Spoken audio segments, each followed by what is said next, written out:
What's up guys, welcome to my first installment of YouTube Raw, completely unedited footage. Now the purpose of this segment, which I am hoping to do on a regular basis, is to interact and engage with you guys in a way that I previously haven't done so, with the purpose of being able to answer your questions, be it fitness related or non-fitness related.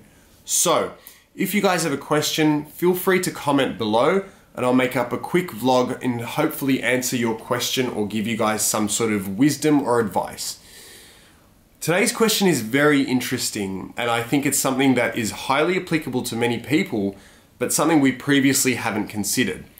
The question is, when should I not try to shred or diet or cut or whatever it is that you want to call it? I'm going to use a three-pronged approach here. The first element that you guys need to consider is time. Shredding takes time. Cardio, meal preparation, grocery shopping, doing your stretching, foam rolling, your warm up, warm down. You're also more likely to take longer rest periods between your sets as you train due to feeling exhausted. Now, if you're already short on time due to a busy lifestyle, maybe things are happening at work, you have some projects that you have to complete, maybe you have exams at school, you're not necessarily going to be able to adhere to long-term compliance while dieting, which is the key to success, if you don't have a lot of time to allocate towards your fitness goals. Now, one thing that I will say is probably just as important is factor number 2, which is your headspace. Now, I don't mean motivation by this. Everyone can be motivated in some way, whether it be listening to a particular song, watching a YouTube video, looking through Instagram, whatever it may be. What I'm referring to is your focus on the task at hand. If you're already stressed because of factors X, Y, and Z, because of your job, your kids, your family, your friends, maybe you're going through a breakup, who knows? But if you're not in the right headspace, you're certainly not going to get up in the morning to do your cardio or do your session or go back to the gym after work. So there's a few things that you need to consider here in terms of shredding being a psychological game. Now, whether you're pushing out that last rep and really pushing your body, or whether you're actually staying adherent to your dietary protocols and sticking to your diet, or whether you're having these moments of weakness, you need to remain focused. So your headspace is highly imperative towards success. The last thing that I will say is money. Probably not something that you guys have previously considered, but think about it.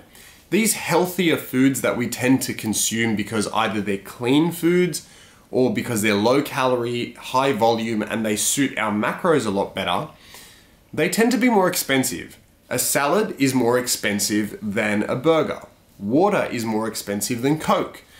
Now, when you consider stuff like supplementation, and shout out to FateFit, my awesome sponsors, I love you guys, those things cost money and you're highly likely to spend more money on supplementation while you're trying to shred as opposed to when you're maintaining or off-season or bulking.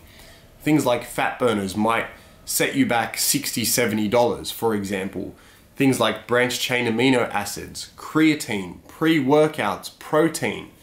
These things cost money. Food costs money. Traveling to and from the gym costs money. You might go through an extreme shred where you lose 20 pounds, for example, and you're literally forced to buy a new wardrobe. These things happen. They're actual things that legitimately happen to people, depending on how much weight you have to lose, how long you diet for, and what your starting point was. So I would say even a bonus element right now, being closer to Christmas and New Year's, is social events. Planning your year, planning your shred, understanding that there are social events on which are likely to make shredding and dieting and sticking to your diet a lot more difficult, especially if the first 3 factors are not down pat. So think about all of these elements, plan out when an appropriate time for you to shred and diet is, and also for those who are competing, season A, season B, when the comp is, which federation and so forth. Think about what you guys are doing, why you're doing it, to what extremity you're doing it, and what time period that you're doing it in. So that's all for this installment. Thank you guys for tuning in. Make sure you guys hit subscribe, and if you ever have any questions, comment below and I'll do my best to impart some sort of wisdom on you guys. Peace.